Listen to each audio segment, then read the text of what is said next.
You're watching this because you want to know why attention deficit disorder, dyslexia, or ADHD, how these can be healing metaphors for you or a loved one.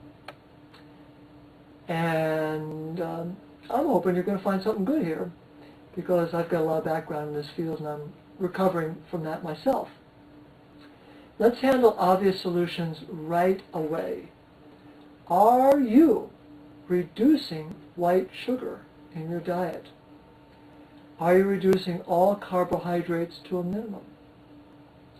Are you eliminating dairy, especially if you're type O blood? Are you eating beef for type O's to get them grounded? Are you doing crossing the midline exercises, as found in the extra lesson in educational kinesiology? Are you looking into nonviolent communication? That would be cnvc.org. This is very helpful to people who have crossed wires in communication. Are you testing for chemicals and allergens and reducing chemical sweeteners and other stuff like that? Check your shampoo. Get rid of deodorants that are full of chemicals. These are headline solutions. If you're not doing several of these, then the more subtle things that I can suggest won't hold, even if you do try them. Deficient laterality, deficient focusing, and deficient centering. This is what Paul Dennison, who's one of the peaks that the research into ADHD and related things reached. The peaks of research in this field are Waldorf Extra Lesson and Dennison's educational kinesiology, sometimes called EDUK. They're similar. There are other related fields and topics, but those are the two, and people who are good in those fields get along very well.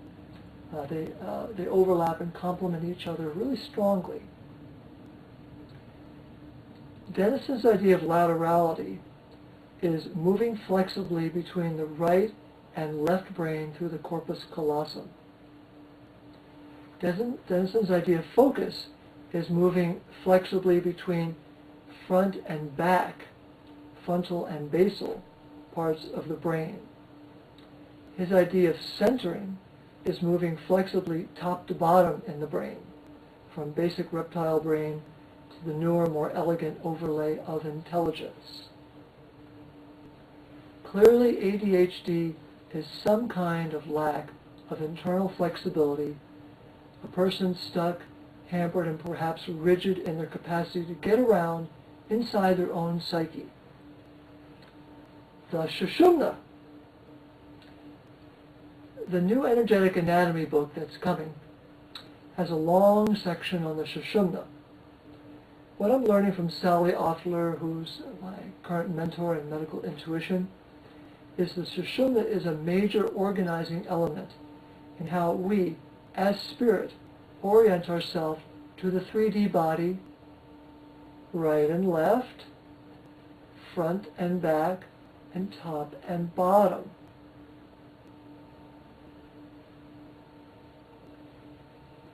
When this function is compromised, one thing that seems to be there is fog or smoke in the energetic body, obscuring our connection with the Sushumna. This all happens energetically. The Sushumna has no physical counterpart that's precise. It's at a higher frequency than any physical body tissues, but it's not that much higher than the physical body. It is how our soul and spirit, one of the ways it uses to orient itself to being in the 3D body.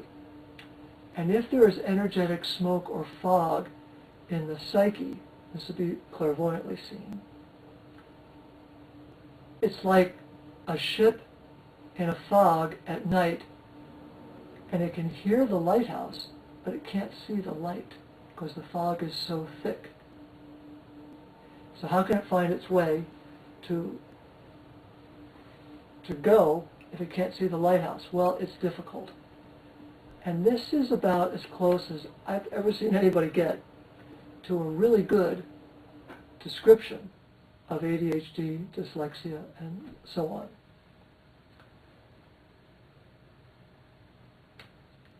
Moving on, squeezing the glands. Marianne Castellanos, another clairvoyant mentor of mine, reports from her 30 years of observation that many ADHD sufferers, especially teens, get a reduction of symptoms when issues that have a death grip on one or more of the endocrine glands are addressed and released. Our glands don't work too well in a vice grip. They shut down and literally go out of circulation. The blood can't get to them. How to squeeze a gland. Here's a list of things that tend to oppress children and result in messages to the glands that add up to shut down, turn off, tune in, turn off, drop out. The way this actually happens is through smooth muscle in the body contracting around the glands.